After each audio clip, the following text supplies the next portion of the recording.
Sa harap ng daan-daang bisita, sa ilalim ng mga nagniningning na chandelier ng ballroom, hawak ni Dante ang kamay ng batang babaeng iyon. Sa isang sandali, dahan-dahang binura ng asawa ko ang 25 taon ng pagsisikap ko sa isang pangungusap lang.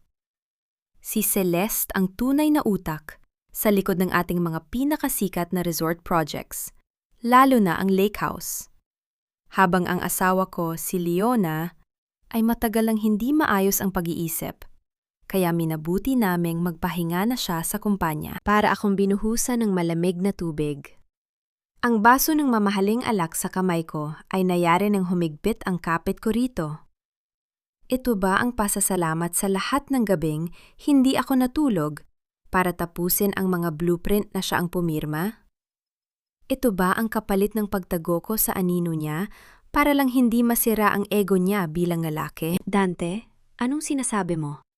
Pabulong kong tanong habang pilit na pinapanatili ang dangal ko sa harap ng mga kliyente. Ako ang nagpuyat sa proyektong yan. Ako ang nagdisenyo ng bawat sulok ng lake house. Numiti lang si Dante, isang ngiting puno ng lason at pagkukunyari. Kita niyo na?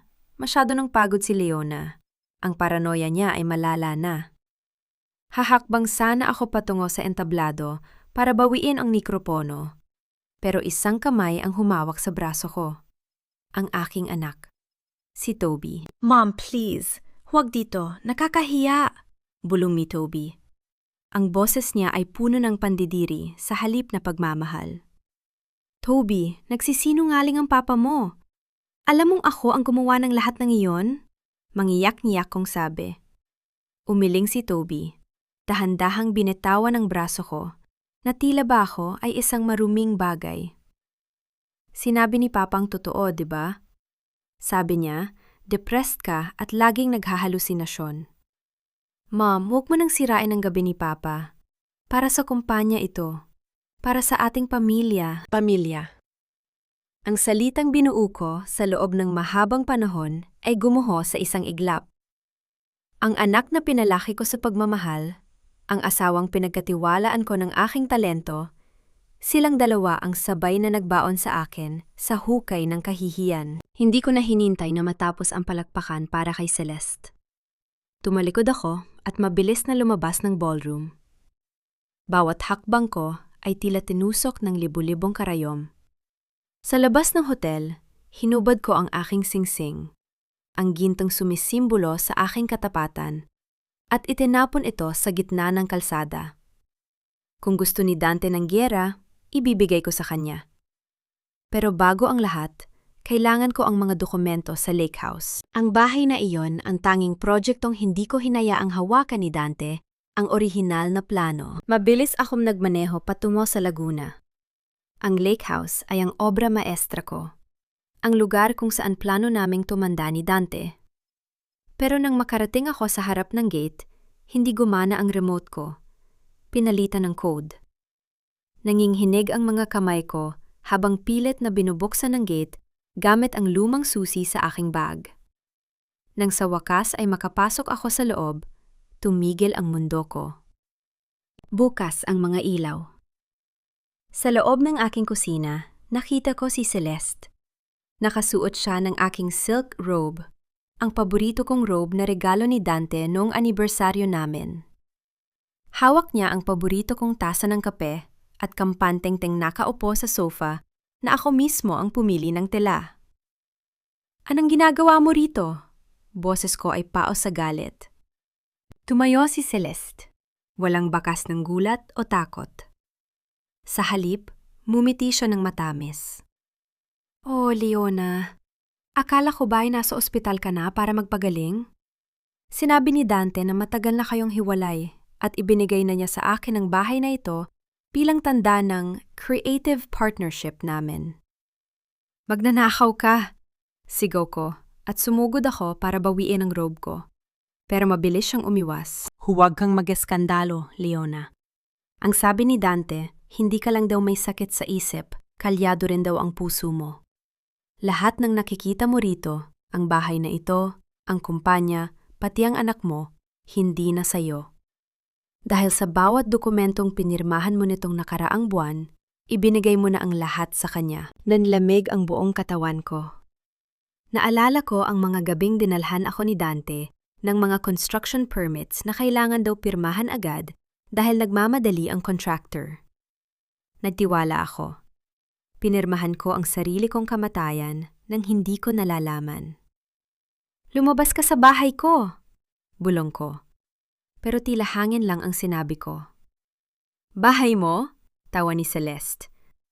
Leona, tignan mo ang paligid. Wala ka ng kahit ano.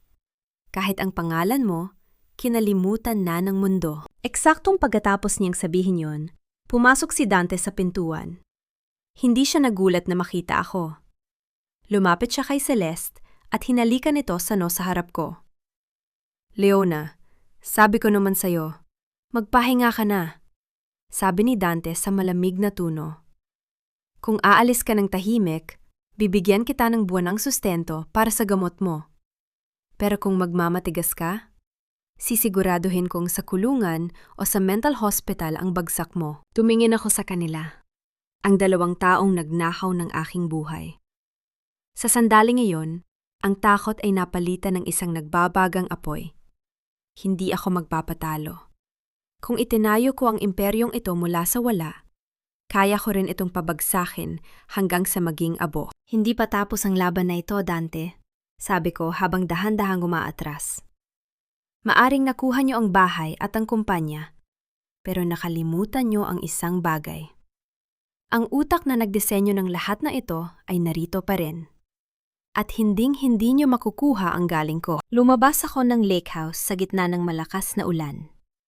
Wala akong pera, wala akong pirahan, at tinalikuran ako ng sarili kong anak.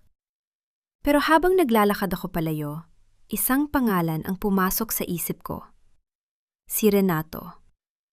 Ang tanging taong nakakaalam kung saan ko itinago ang mga tunay na plano bago pa man ito manipulahin ni Dante. Hindi ako nakatulog sa maliit at amoy-amag na silid ng isang mumurahing motel sa tabi ng highway.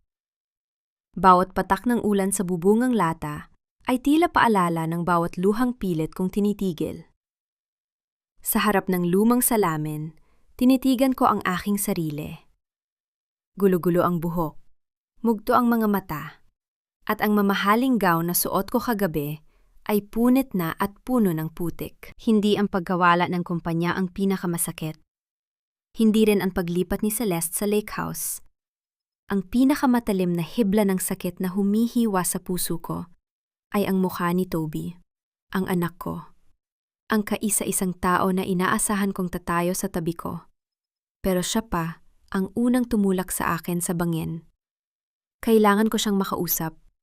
Kailangan kong ipaliwanag na ang lahat ng sinabi ni Dante ay isang malaking kasinungalingan. Maaga akong nagabang sa labas ng kondo ni Toby sa Makati.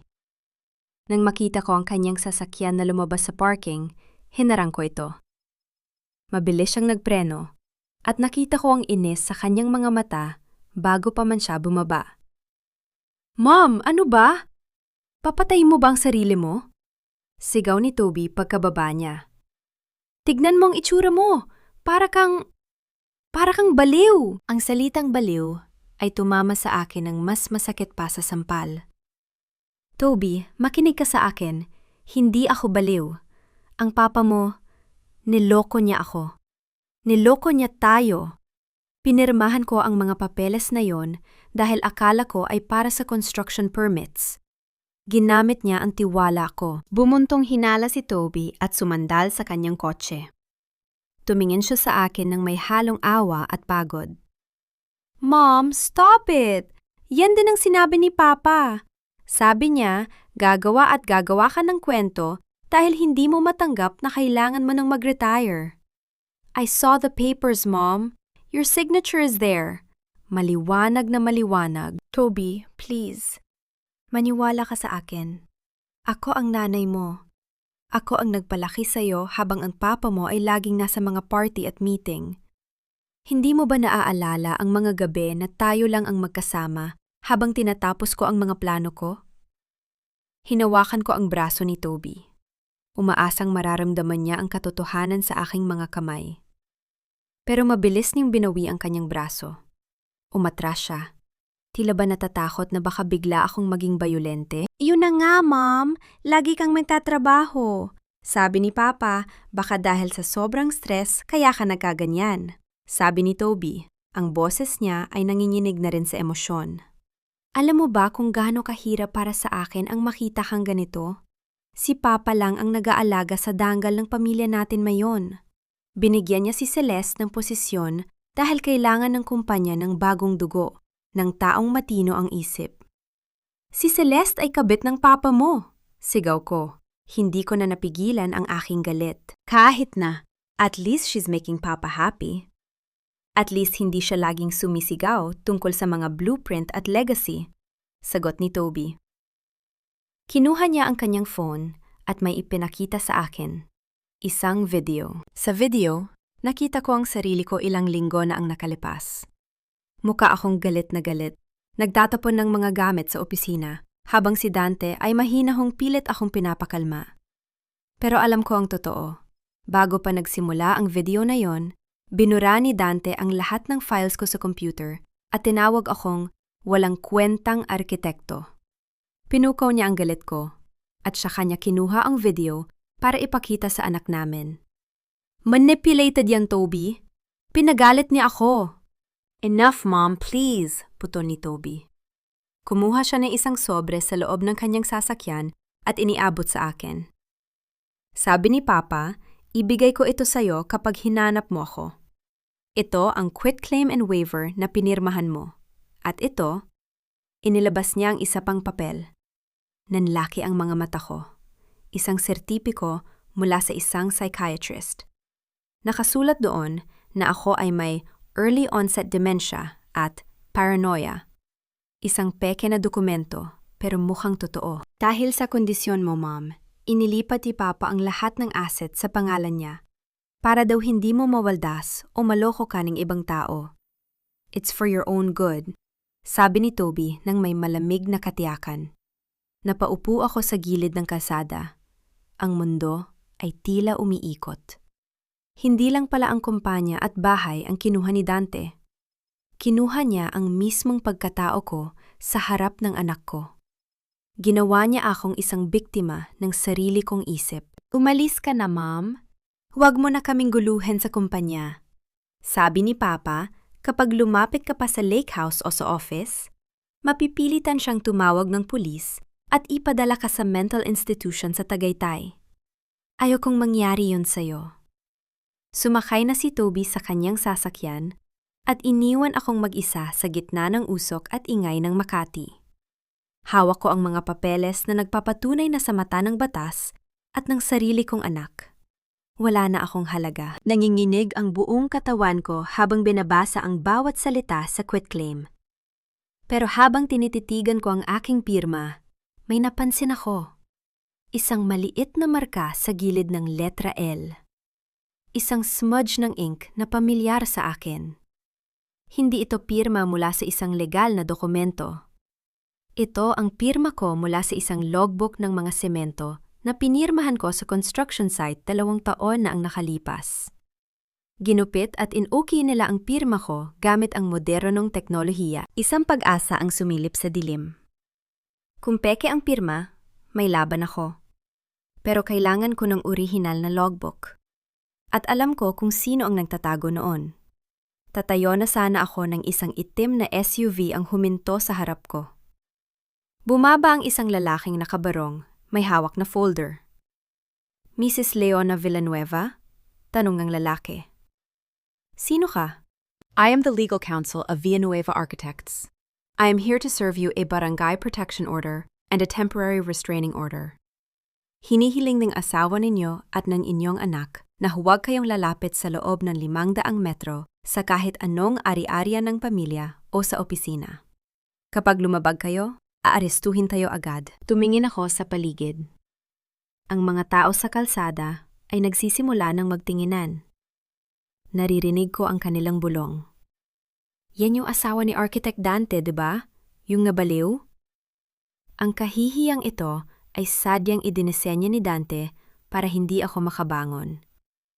Pero hindi niya alam, Ang isang arkitekto ay sanay magsimula sa pundasyon, kahit gaano pa kadumi ang lupa. Mula sa isang maranyang subdivision sa Forbes Park, napadpad ako sa isang masikip na paupahan sa kanto ng avenida. Ang kwarto ko ay halos kasing laki lang ng walk-in closet ko dati. Maingay ang kapitbahay, amoy amag ang dingding, at ang tanging bintana ay nakaharap sa isang pader na puno ng vandal. Dito, sa gitna ng ingay ng mga jeepney at sigaw ng mga nagtitinda sa labas, doon ko naramdaman ang tunay na katahimikan. Isang uri ng katahimikan na dumarating lang kapag wala ka na talagang pwedeng mawala. Binuksan ko ang tanging bag na nadala ko. Puno ito ng mga lumang sketchpad, mga lapis, at ilang pirasong damit. Kinuha ko ang sketchpad kung saan iginuhit ko ang unang plano ng lake house. Hinaplos ko ang papel. Ang bawat linya rito ay bahagi ng aking kaluluwa. At ngayon, ang kaluluwang iyon ay unti-unting dinudumihan ni Dante at Celeste. Hindi pwedeng ganito lang, bulong ko sa sarili ko. Hindi ako pwedeng mamatay sa dilim habang sila ay nagpapakasasa sa liwanag na ako ang gumawa. Kinuha ko ang aking lumang cellphone. Isa lang ang taong naisip kong pwedeng makatulong sa akin. Ang taong tinanggal ni Dante dahil sa sobrang katapatan sa trabaho. Si Renato. Nagkita kami sa isang maliit na karinderiya malapit sa isang construction site sa Quezon City. Nang makita ko si Renato, halos hindi ko siya nakilala. Mas lalo siyang tumanda. At ang kanyang mga kamay ay mas lalo pang naging magaspang dahil sa hirap. Pero ang kanyang mga mata ay nanatiling tapat. Ma'am Leona, boses niya ay puno ng gulat at awa nang makita ang itsura ko. Balita ko po ang nangyari. Hindi ako makapaniwala na nagawa iyon ni Architect Dante sa inyo. Renato, kailangan ko ang tulong mo, direkta kong sabi. Wala na akong panahon para sa mga paligoy-ligoy. Yung logbook ng lake house, proyektong Blue Label. Ang logbook kung saan nakatala ang lahat ng materyales at pirma ng mga engineer noong taon na nagsisimula pa lang tayo. Nasaan na yon? Napayuko si Renato. Humigpit ang kapit niya sa baso ng tubig. Ma'am, noong tinanggal ako ni Architect Dante, sinubukan niyang sunugin ang lahat ng records na wala sa computer. Sabi niya, luma na raw ang mga iyon at kailangan ng itapon.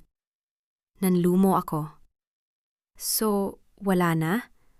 Wala na tayong ebidensya na kinuha lang niya ang pirma ko mula ron? Umiling si Renato, at isang maliit na ngiti ang sumilip sa kanyang labi. Hindi po ako pumayag, ma'am. Alam ko kung gaano kaimportante ang mga records na yon para sa inyo. Itinago ko ang logbook sa bodega ng kapatid ko sa Bulacan. Pero ma'am, hindi lang yon ang problema. Ano pa ang nangyayari, Renato? Huminga siya ng malalim. Tila ba natatakot sa kanyang sasabihin? Si Architect Dante, nagmamadali siya. Ang lake house, pinapaspasan niya ang paggawa kahit hindi pa tuyo ang semento sa pundasyon. Binabawasan niya ang bakal para makatipid. Gusto niyang matapos ang proyekto sa loob ng 2 buwan para makuha ang buong bayad ng investor. Ano? Napatayo ako sa gulat. Delikado ang sinasabi mo, Renato. Kapag hindi sinunod ang structural plan na ginawa ko, babagsak ang bahay na yon. May mga lamat na ba? May mga hairline cracks na sa basement, ma'am. Pero tinatakpan lang nila ng pintura at palitada. Si Celeste, wala siyang alam. Sunod-sunod lang siya sa gusto ni Architect Dante dahil takot siyang mawala ang posisyon niya. Napahawak ako sa aking ulo. Ang lake house ay hindi lang isang gusali para sa akin. Ito ay simbolo ng aming pamilya. At ngayon, literal itong pinapabagsak ng kasakiman ni Dante. Dante is desperate, sabi ko. Higit sa sarili ko kaysa kay Renato. Kaya pala niya ako kailangang tanggalin. Alam niyang hinding-hindi ko hahayaang dayain ang pundasyon. Kailangan niyang kontrolin ang lahat para mabayaran ang mga utang niya. Ma'am Leona, anong plano niyo? Tanong ni Renato. Trio do kayo.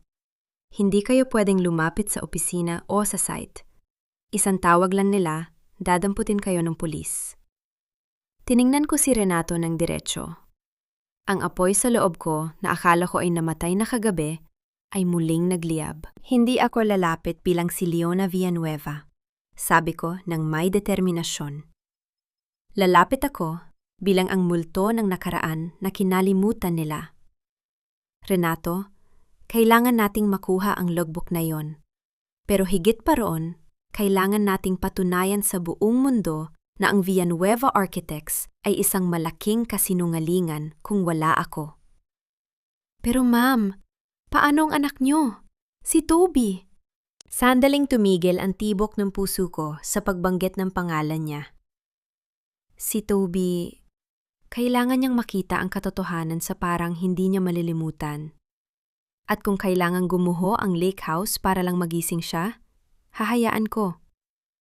Pero alam ko sa loob ko, hindi ko kayang pabayaan ang obra maestra ko. Kailangan kong iligtas ang lake house at kailangan kong iligtas ang anak ko mula sa lason ng kanyang ama. Bago kami maghiwalay ni Renato, may iniabot siya sa akin. Isang lumang ID card. Ito ang lumang access card ko sa sub-office ng lake house. Isang maliit na barracks na hindi na ginagamit at nakalimutan nang ipa-deactivate ni Dante. Gamitin niyo ito, ma'am. Doon sa barracks, may shortcut patungo sa main site. Pero mag-ingat po kayo. Balita ko, may mga bodyguard na doon. Pag-uwi ko sa maliit kong kwarto, tinitigan ko ang access card. Bukas, magsisimula ang aking pagbabalik. Hindi na ako ang asawang sunod-sunuran. Hindi na ako ang arkitektong nagtatago sa anino. Ako si Leona Villanueva. At kukunin ko muli ang lahat ng sa akin. Sa loob ng maliit at madilim kong silid, ang tanging liwanag ay nagmumula sa isang pundidong bumbilya at sa screen ng aking lumang laptop.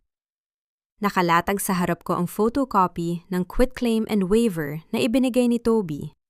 At sa tabi nito ay ang aking lumang sketchpad na naglalaman ng mga orihinal na pirma ko sa iba't ibang dokumento ng konstruksyon. Sinasabi ni Dante na malabo na ang isip ko.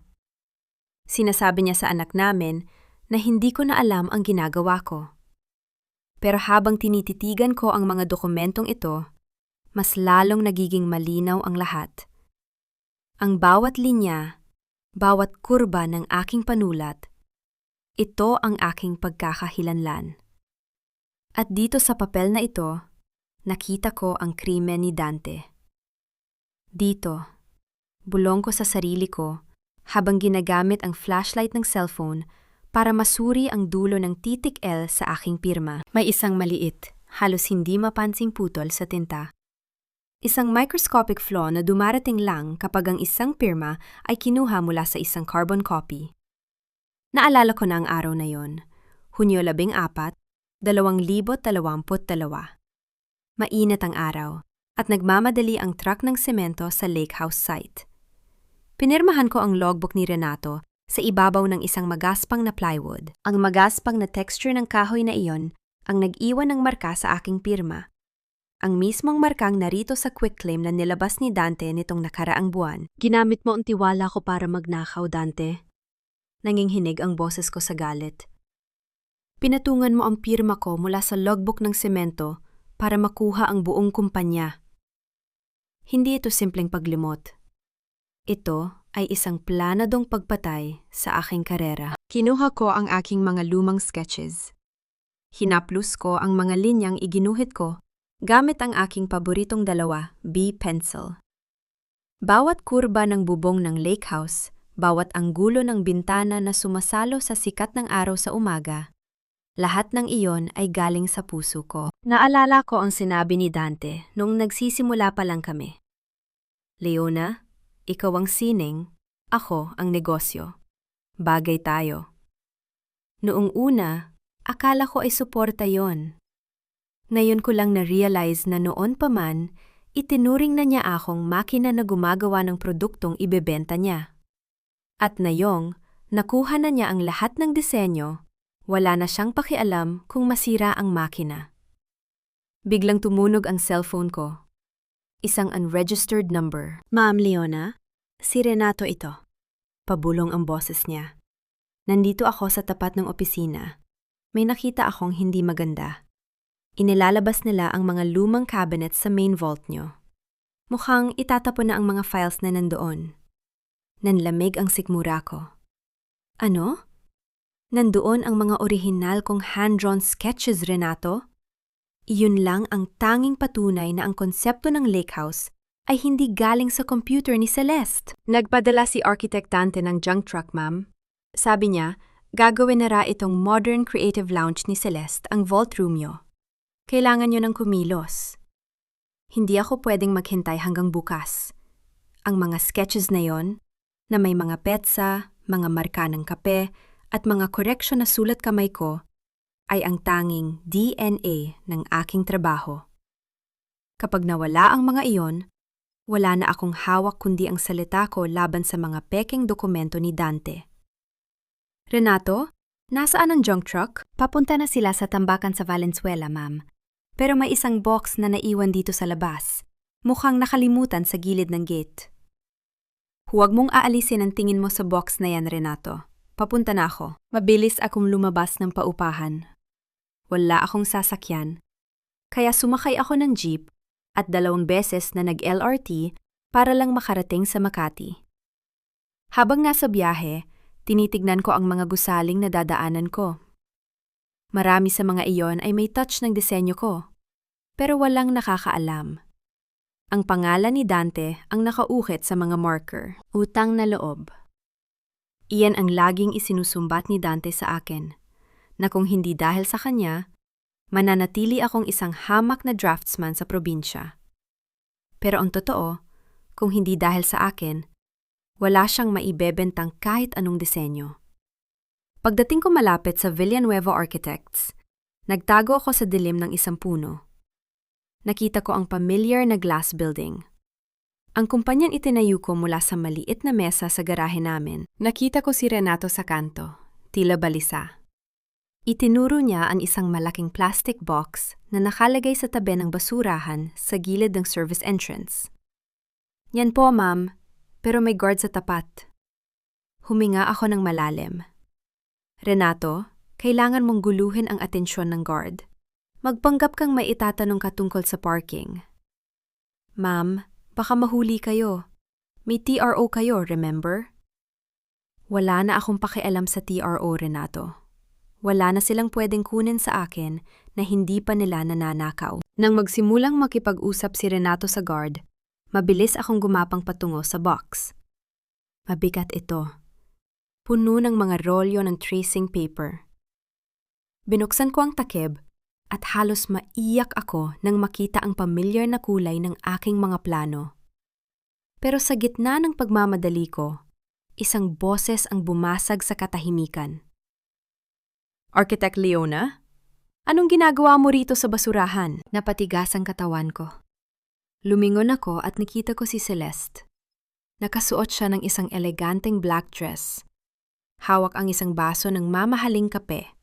Mukhang kakatapos lang ng overtime niya sa kanyang bagong opisina. Ang mga ito ay pag-aari ko, Celeste. Sabi ko habang pilit na binubuhat ang box.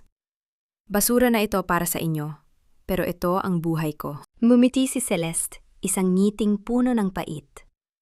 Sabi ni Dante, babalik at babalik ka raw para sa mga lumang papel na ito. Hindi mo ba matanggap na luma na ang estilo mo? Na sa panahon ngayon, AI at software na ang gumagawa ng lahat. You're a relic of the past, Leona. Ang software ay walang kaluluwa, Celeste. Kaya nga ang lake house ay may mga lamat ngayon, di ba?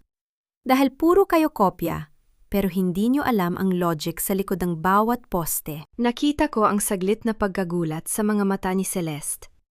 Alam niya ang tungkol sa mga lamat. Hindi ko alam ang sinasabi mo. Dante handles the structural part. Exactly.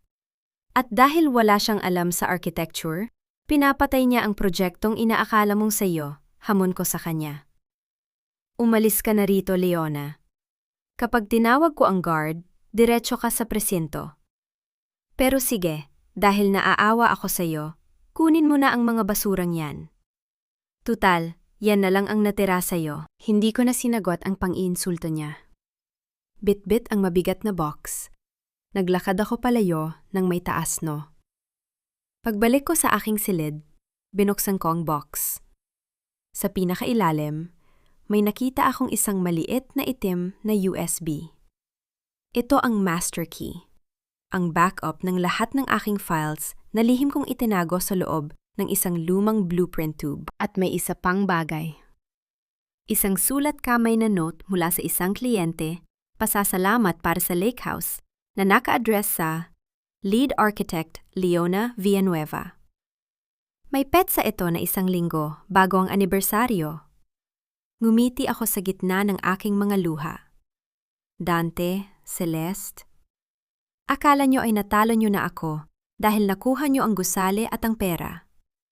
Pero hindi nyo alam, ang pinakamalakas na sandata ng isang arkitekto ay hindi ang kanyang opisina, kundi ang kanyang ebidensya. Ngayon, bulong ko, oras na para itama ang mga lamat. Ang gabi ay tila isang malaking kumot na nagtatago sa aking mga balak. Pero sa loob ko, ang galit ay parang neon lights na hindi mamatay-matay. Hawak ang itim na USB at ang ilang piraso ng orihinal kong sketches, tumayo ako sa tapat ng gusali ng Villanueva Architects. Ginamit ko ang lumang access card na ibinigay ni Renato. Alam kong delikado. Alam kong labag ito sa TRO. Pero anong silbi ng batas kung ang nagpapatupad nito ay nabulag ng pera at kasinungalingan ni Dante? Beep! Bumukas ang pinto sa service entrance. Nanlamig ang mga daliri ko, pero hindi ako huminto. Pamilyar ang amoy ng aircon, ang kinis ng marble floor.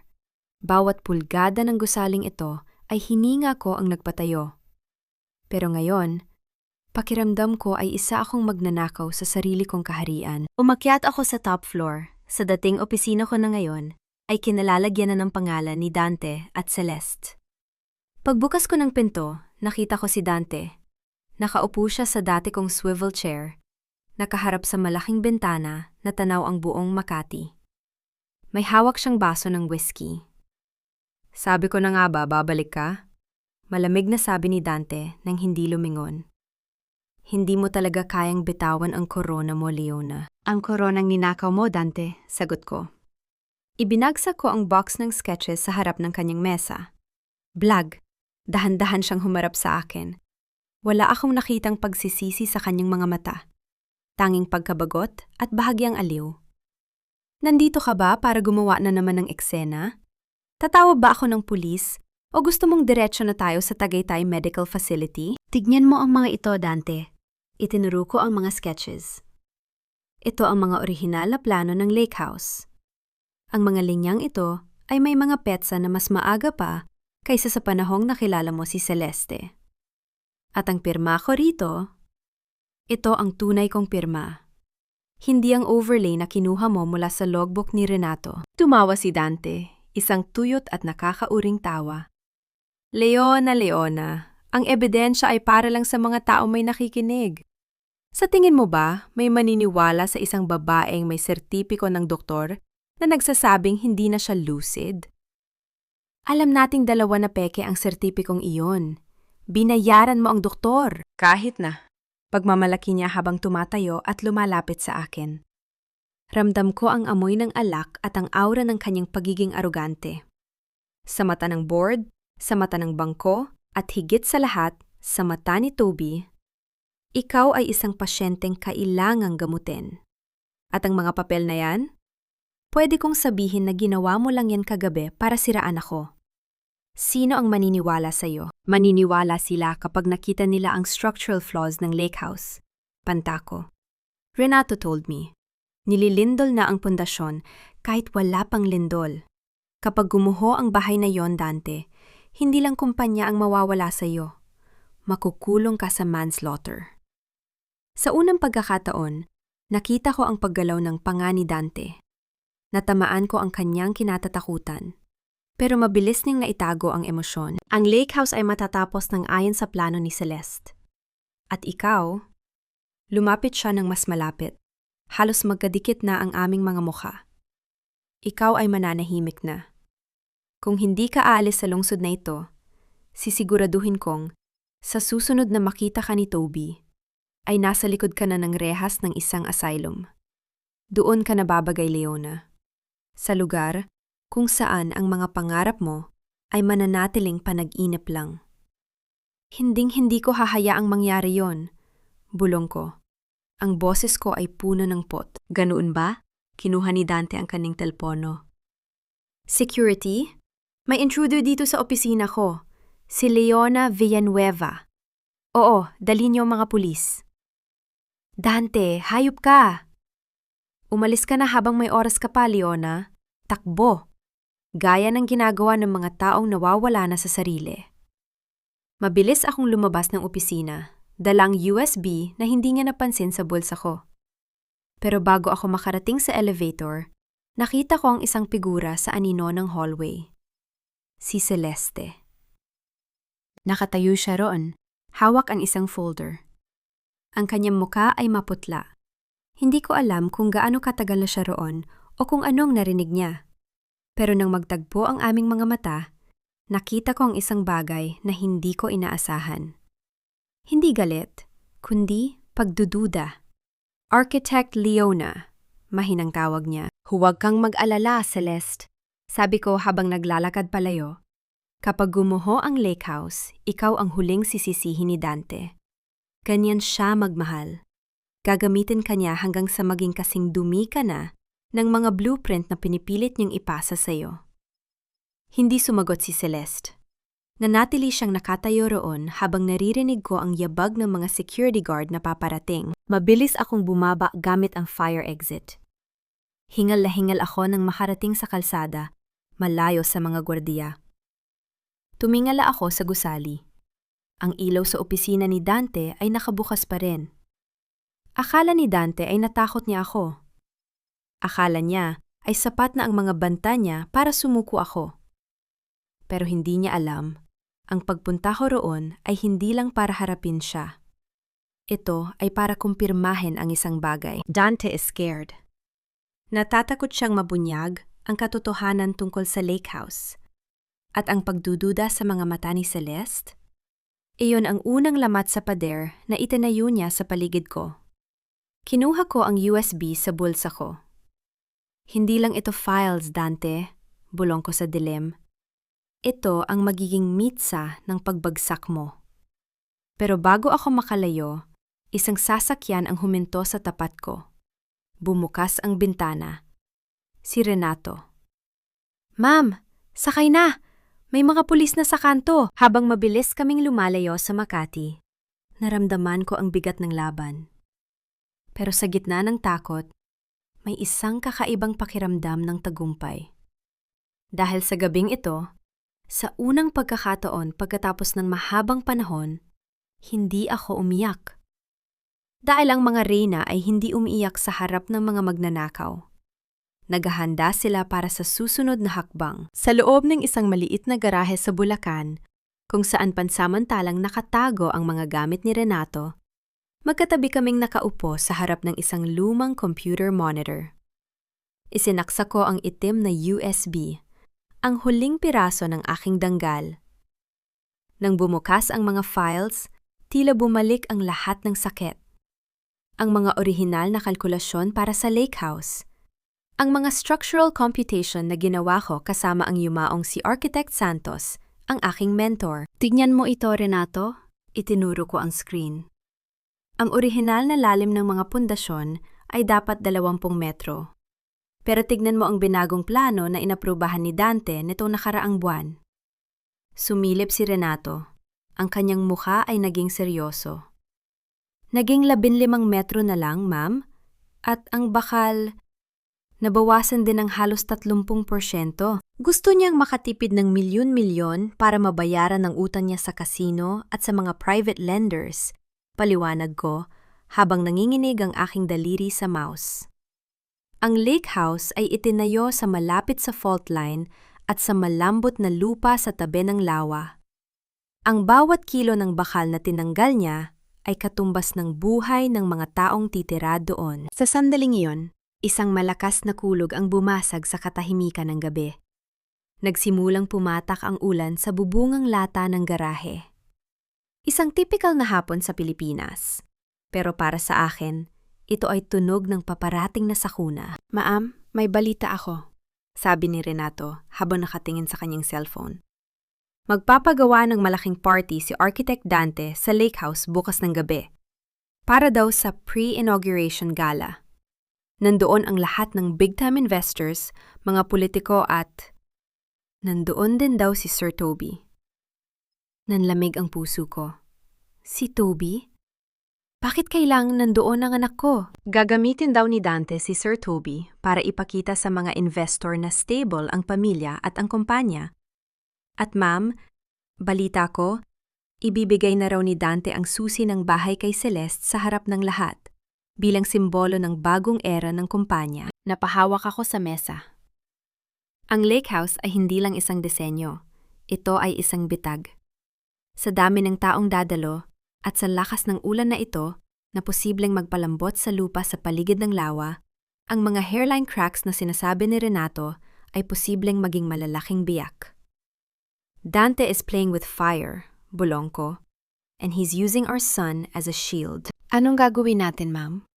Kung isusumbong natin sa city engineering ngayon, posibleng itago lang ni Dante ang ebidensya gaya ng ginagawa niya palagi. At sa impluwensya niya, baka tayo pa ang mabaliktad. Tumayo ako at lumakad patungo sa pinto ng garahe. Pinapanood ang bagsak ng ulan. May isang bahagi ng puso ko na gustong makitang gumuho ang bahay na iyon. Gusto kong makita ang mukha ni Dante kapag napatunay ang isa siyang pekeng arkitekto. Gusto kong makita ang kahihiyan niya, pero nang maisip ko si Toby, ang anak ko na kahit tinalikuran ako ay nananatiling dugo at laman ko, hindi ko kayang manahimik. Ang pagiging arhitekto ay hindi lang tungkol sa paggawa ng magandang bahay. Ito ay tungkol sa kaligtasan ng mga taong nasa loob nito. Kailangan nating pumasok sa Lake House bukas, Renato, sabi ko ng may determinasyon. Ma'am, bawal kayo doon. Huhulihin kayo. May isang paraan, sabi ko habang inaalala ang structural design ng basement. May isang inspection tunnel sa ilalim ng pool area na ako lang at ang main contractor ang nakakaalam. Hindi yun nakalagay sa final digital plans dahil tinago ko yon bilang access para sa maintenance ng filtration system. Kumuha ako ng isang pirasong papel at mabilis na nag-sketch. Kung makakapasok tayo doon, makikita natin ang mismong pundasyon.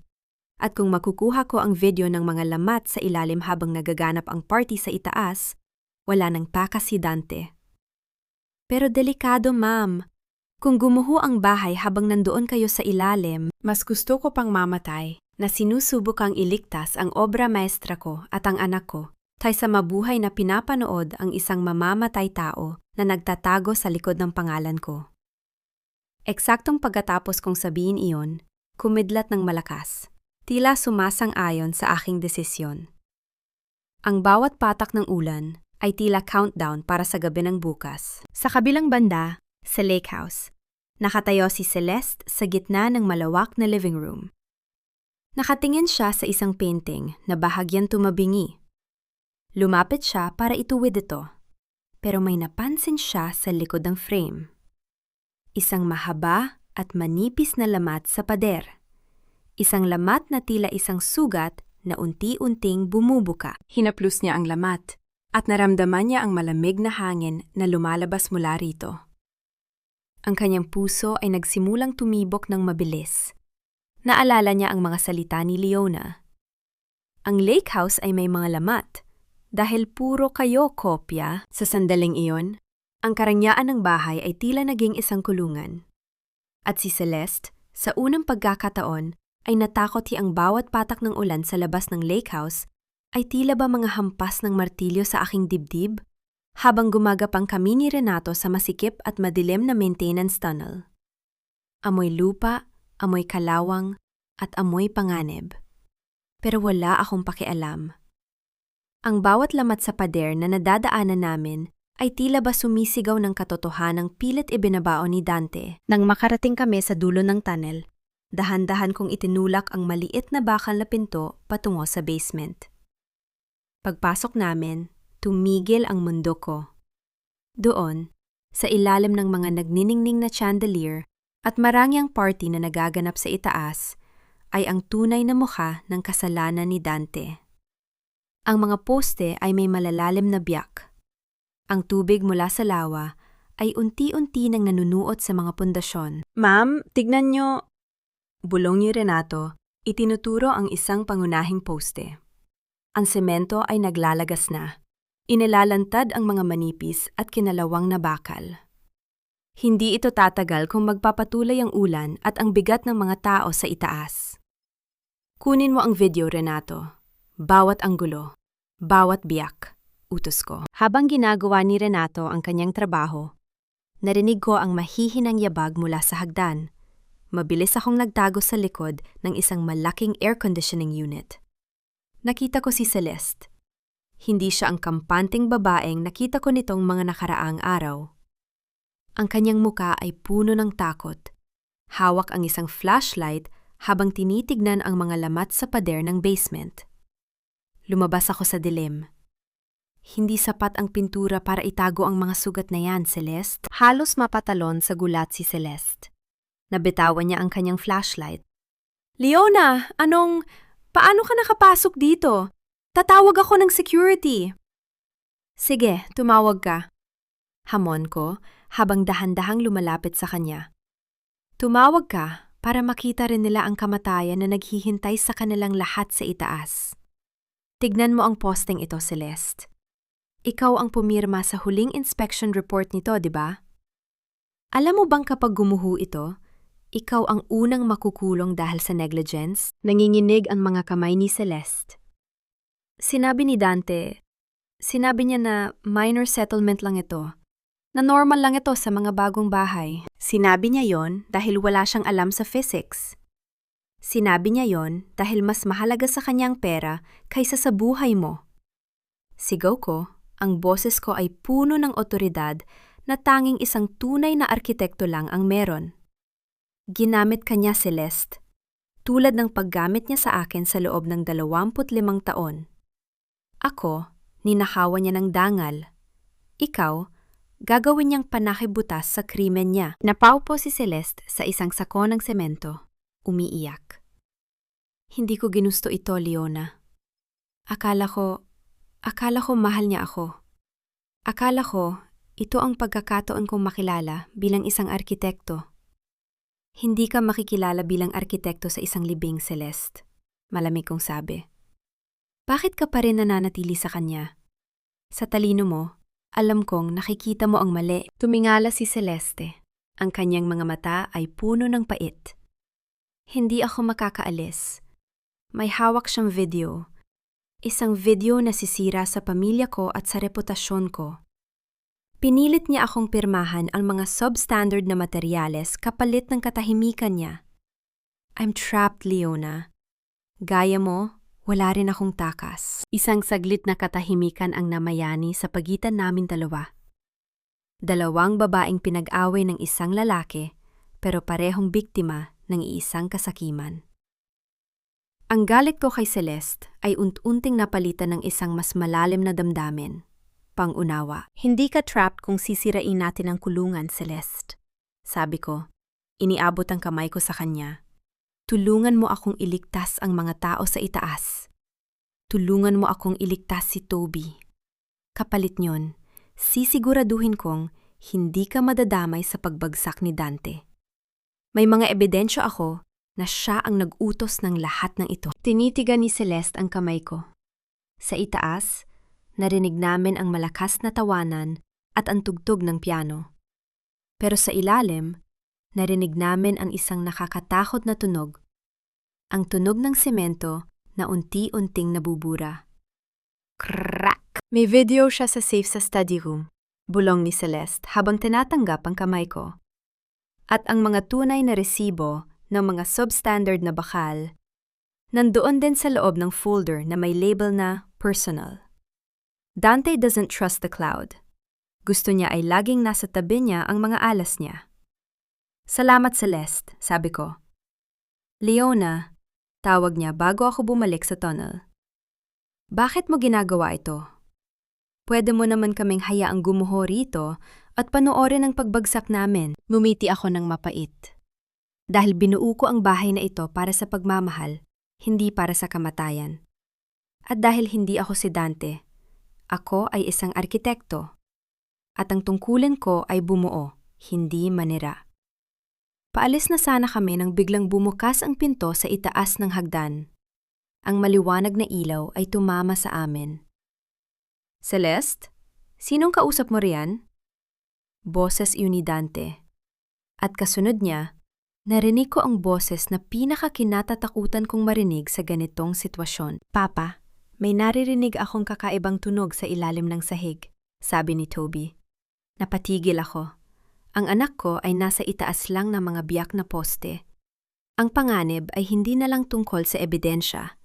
Ito ay tungkol na sa buhay ng kaisa-isa kong anak. Renato, itago mo ang kamera!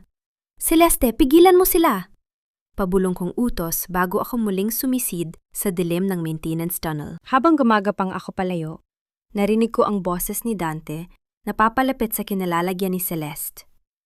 Ang bawat tibok ng puso ko ay tila nakikipagkarera sa oras. Kailangan kong makuha ang mga dokumento sa study room habang abala si Dante sa basement. Ito na ang huling pagkakataon ko. Pero sa gitna ng tunnel, naramdaman ko ang pagyanig. Hindi ito lindol mula sa lupa. Ito ay ang lake house na unti-unti nang sumusuko sa bigat ng sarili nitong kasinungalingan. Di para sa kanyang karera, kundi para sa kanyang buhay. Sa bawat hakbang ko, pabalik sa madilim na tunnel, ang tunog ng halahak ni Dante sa itaas ay tila mga pako na ibinabaon sa aking pandinig. Kasama ko si Renato, pawisan at hinihingal, habang pilit naming iniiwasan ang bawat alikabok na nalalaglag mula sa kisame ng basement. Ma'am, kailangang makaalis na tayo rito, bulong ni Renato. Hindi lang ang ebidensya ang problema. Ang lupa. Nararamdaman ko ang paggalaw nito. Napahinto ako. May isang alaala na biglang sumagi sa isip ko. 5 taon nang nakalipas, noong unang araw ng pagbuhos ng semento sa pundasyon ng lake house. Masaya pa kami noon. Si Dante, si Toby na bata pa, at ako. Renato, ang time capsule! Sabi ko, halos pabulong.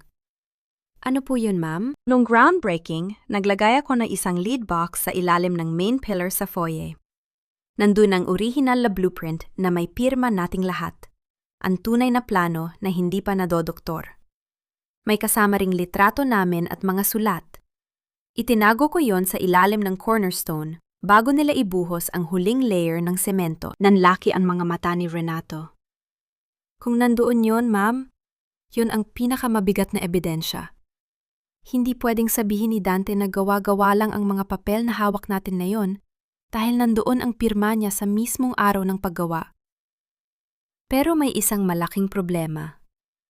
Ang main pillar ang kasalukuyang may pinakamalaking lamat. Ang paghuhukay doon ay parang paghugot ng huling piraso sa isang laro ng Jenga. Kapag nagkamali kami, guguho ang buong foyer sa ibabaw namin. Kailangan muna nating makuha ang video ni Celeste sa study room, sabi ko. Doon tayo sa secret panel sa likod ng library. Dahan-dahan kaming umakyat gamit ang service stairs na tanging mga katulong lang ang gumagamit. Ang ingay ng party ay mas lalong lumakas. Amoy mamahaling pabango at alak, napakalayo sa amoy ng nabubulok na semento sa ibaba. Noon makarating kami sa tapat ng study room, sumilip ako sa siwang ng pinto. Bakante. Mabilis kaming pumasok. Ang kwartong ito ay ako rin ang nagdisenyo. Ang mga estante ng libro, ang mahogany desk, pati na ang lihim na vault sa likod ng isang painting. Renato, bantayan mo ang pinto, utos ko. Mabilis kong hinalugog ang mga folder sa mesa ni Dante. Nakita ko ang folder na sinabi ni Celeste. May label na personal. Pagbukas ko, bumulaga sa akin ang mga resibo ng mga substandard na bakal mula sa isang kumpanyang pag-aari rin ng isa sa mga kumpare ni Dante. At doon, Sa ilalim ng mga papel ay isang maliit na flash drive na may pangalan ni Celeste. Nakuha ko na, sabi ko. Ramdam ang panginginig ng aking kamay. Pero bago pa kami makalabas, narinig namin ang pagpihit ng doorknob. Dante, siguraduhin mong hindi mapapansin ng mga investor ang ingay sa basement. Boses iyon ni Toby, papalapit sa pinto. Huwag kang mag-alala, anak. Konting adjustment lang yon. Pagkatapos ng party na ito, tayo na ang pinakamakapangyarihang pangalan sa industriya. Sagot ni Dante. Mabilis kaming nagtago ni Renato sa loob ng isang malaking cabinet kung saan nakatago ang mga blueprints. Sa maliit na siwang, nakita ko silang dalawa na pumasok. Si Dante ay may hawak na baso ng brandy, habang si Toby ay mukhang balisa. Pa, nakita ko si Celeste kanina sa basement. Mukhang takot na takot siya. Sabi niya, may nakita raw siyang lamat na kasing laki ng braso. Sabi ni Toby. Tumawa si Dante, isang tunog na puno ng panlilibak. Masyado lang madrama ang babaeng yon. Parang ang mama mo. Akala mo kung sinong eksperto. Toby, tandaan mo, sa negosyong ito, hindi mahalaga kung gaano katatag ang bahay. Ang mahalaga ay kung gaano ito kaganda sa paningin ng mga bibili. Image is everything. Nakita ko ang pagbagsak ng mga balikat ni Toby. Sa sandaling iyon, parang gusto kong sumigaw. Gusto kong lumabas at yakapin ang anak ko at sabihin, "Anak, niloloko ka niya. Niloloko niya ang buong mundo." Ngunit bago pa ako makakilos, may narinig kaming isang malakas na tunog. Crack! Yumayanig ang buong study room. Ang mga libro sa istante ay nagsimulang mahulog. Ano yon? Sigaw ni Toby. Yung pundasyon, bulong ni Dante. Ang kanyang mukha ay biglang nawalan ng kulay. Sa gitna ng kaguluhan, habang naguunahan silang lumabas para tignan ang mangyayari sa party, napansin ni Dante ang isang bagay sa kanyang mesa. Ang folder na personal ay nakabukas at ang flash drive ay wala na. Tumingin siya sa paligid ng kwarto. Ang kanyang mga mata ay nanlilisik sa galit. Leona, bulong niya. Alam kong nandito ka. Hinuha niya ang isang display na samurai sword sa pader at nagsimulang pagtatagen ang mga cabinet. Lumabas ka rito, Leona. Alam kong hindi ka makakalabas ng bahay na ito ng buhay. Ang bawat taga ng espada sa cabinet ay tila bataga sa aking puso. Kami ni Renato ay nakakulong, habang sa labas, ang mga bisita ay nagsisigawan na sa takot dahil sa pagyanig ng lake house. Cliffhanger. Isang malakas na pagyanig muli ang laganap, at ang kisame ng study room ay nagsimulang gumuho. Si Dante ay nakatayo sa harap ng aming pinagtataguan, habang si Toby ay sumisigaw mula sa labas ng pinto na ang foyer ay unti-unti nang lumulubog sa lawa. Ang buong study room ay tila isang barkong lumulubog. Ang marangyang mahogany floor ay tumagilid at narinig ko ang pagbasag ng mga mamahaling florera sa labas.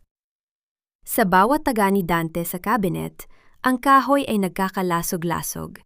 Inilalantad kami ni Renato sa kanyang galit. "Lumabas kayo rito!" sigaw ni Dante.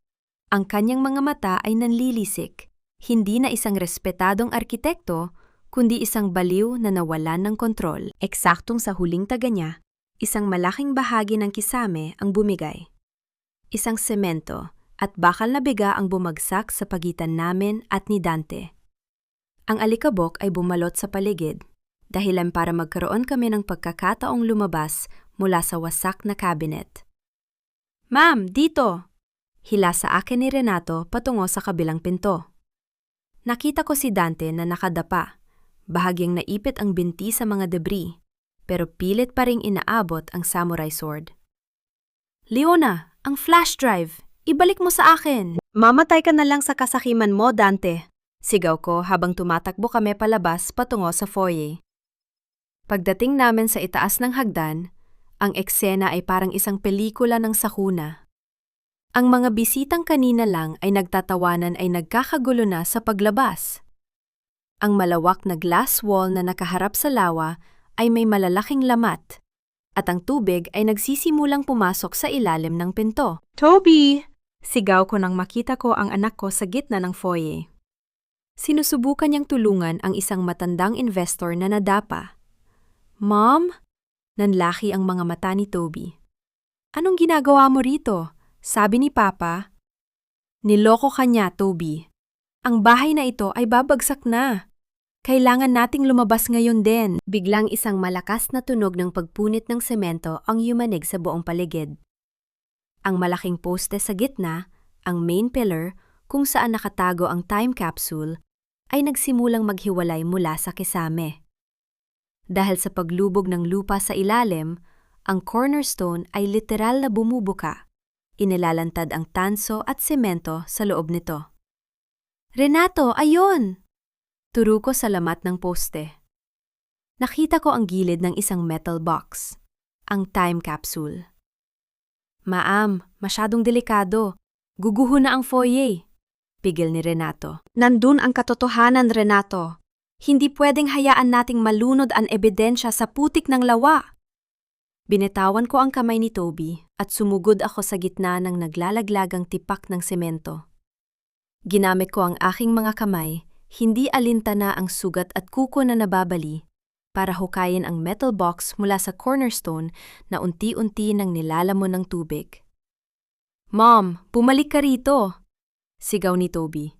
Pilit akong inaabot habang ang sahig sa pagitan namin ay nagkakaroon ng malaking bitak. Nakuha ko ang box. Ang mabigat na lead box na may ukit ng aming pangalan, The Villanueva Legacy. Pero sa sandaling yon, lumitaw si Dante mula sa usok ng gumuhong study room. Duguan ang kanyang muka at hila-hila ang kanyang binti. Pero ang baril na hawak niya ay nakatutok sa akin. Ibigay mo ang box na yan, Leona.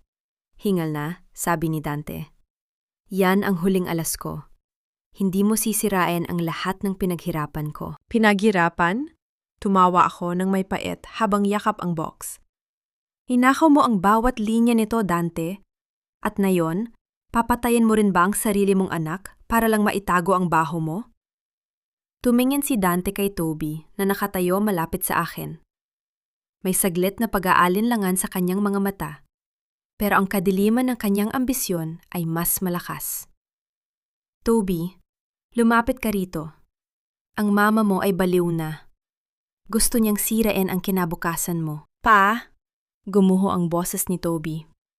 Tumingin siya sa mga lamat ng bahay, sa takot ng mga tao, at sa box na hawak ko.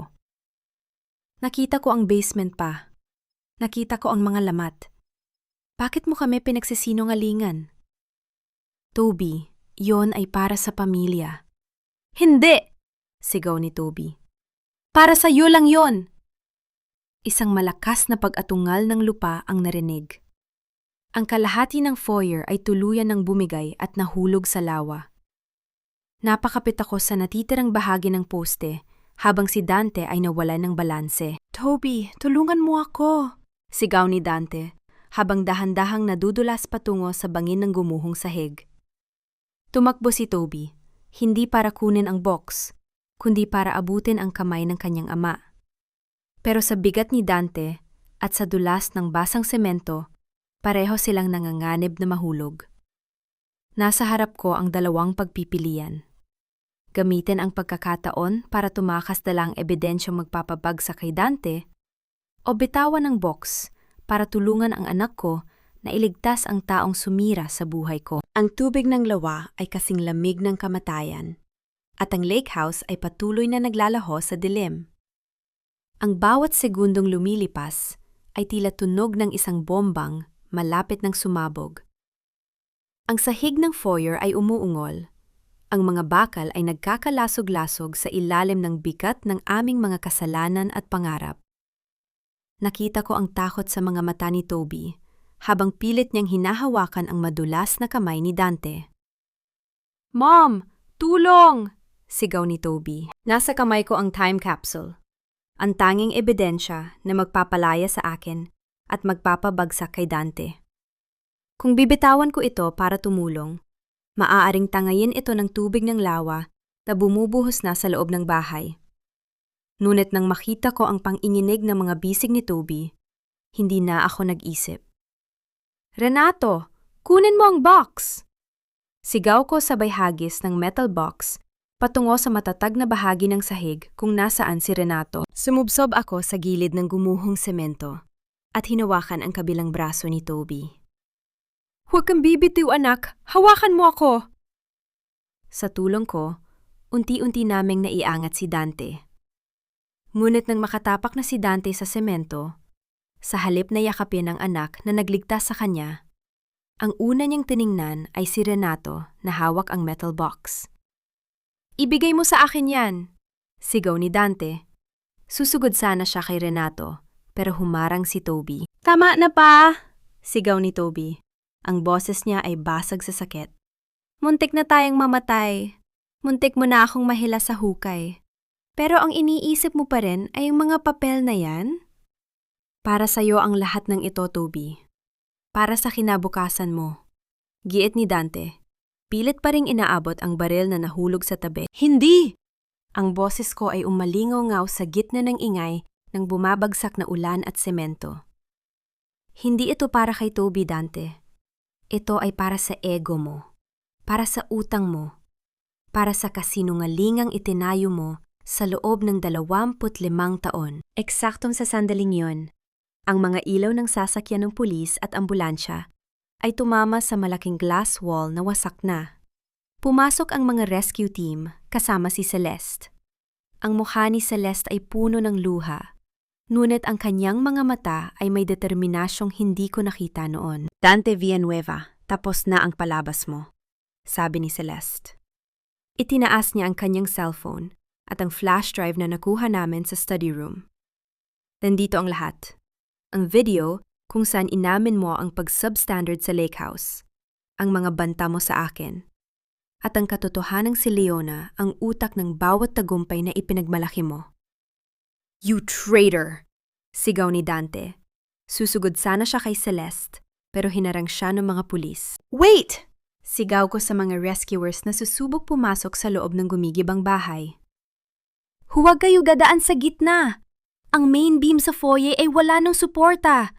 Kung tatapakan niyo ang parting yon, guguho ang buong itaas na palapag sa inyo.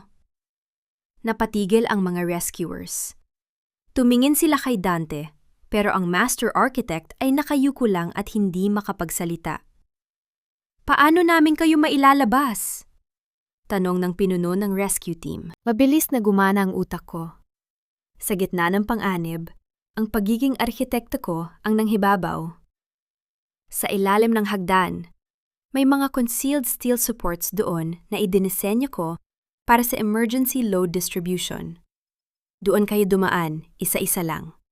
Toby, sumunod ka sa kanila. Dahil sa mga instruksyon ko, ligtas na nailabas ang lahat ng natitirang tao sa loob ng bahay. Ako ang huling lumabas. Bago ako humakbang palayo, narinig ko ang huling malakas na paglagapak. Ang lake house, ang aking obra maestra, ang simbolo ng aking pagsasakripisyo, ay tuluyan ng lumubog ang kalahati sa madilim na tubig ng lawa.